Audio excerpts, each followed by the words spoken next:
afternoon, ladies and gentlemen. Management in degenerative spondylolisthesis has always been a controversial topic. Two schools of thought exist, fusion and decompression. However, there have been no guidelines.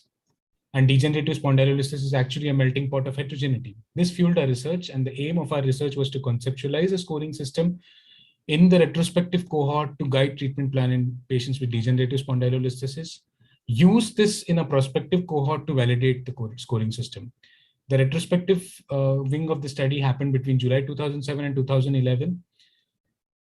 The factors were back pain, which was scored 2, age less than 70 was scored 1, high level activity was scored 1, angulation in X-ray scored 1.5, translation scored 1. If both were present together, it was scored 2.5, and if none, then it was scored 0.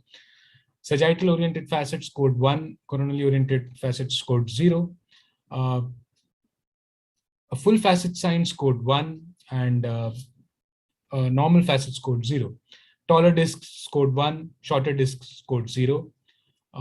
Feasibility in performing a decompression scored 0, and if it wasn't feasible, it scored 1.5. We put together this entire scoring system, following which we did a descriptive analysis using Fisher's exact test. A univariate analysis was performed using binomial regression test, and Uden's index was used to determine the cutoff. The scoring system was then prospectively applied to all patients with degenerative spondylolisthesis, and patients who underwent standalone decompression. Their outcomes were measured using ODI and bars at different intervals of time. In the retrospective study, 131 patients were included, 41 underwent decompression, 90 underwent fusion. All of them did significantly well in ODI, VAS leg, and VAS back pain. The univariate analysis showed that all the factors were significant. The ROC curve showed that they were reasonable. They were having reasonable to good discriminative ability. And the interesting part was the cutoff 5.5. Most of the patients below the cutoff of 5.5 underwent decompression, and above it underwent TLIF. And we ascertained this statistically using Uden's index that this was the cutoff point. In the prospective group, 52 patients who underwent standalone decompression, they were examined. 46 showed good improvement. 2 patients were lost to follow-up, and 4 patients eventually underwent fusion. Their ODI improved from 56 pre-op to 22 at final follow-up. VAS improved, VAS leg and back both improved significantly. Now, coming to discussion, destructive laminectomy was a treatment of choice in the early 1990s, which led to a lot of iatrogenic issues like severe back pain, leg pain, neurological deficits. And Herkowitz in his paper in 1991 showed that fusion is much better than decompression. Many others followed suit.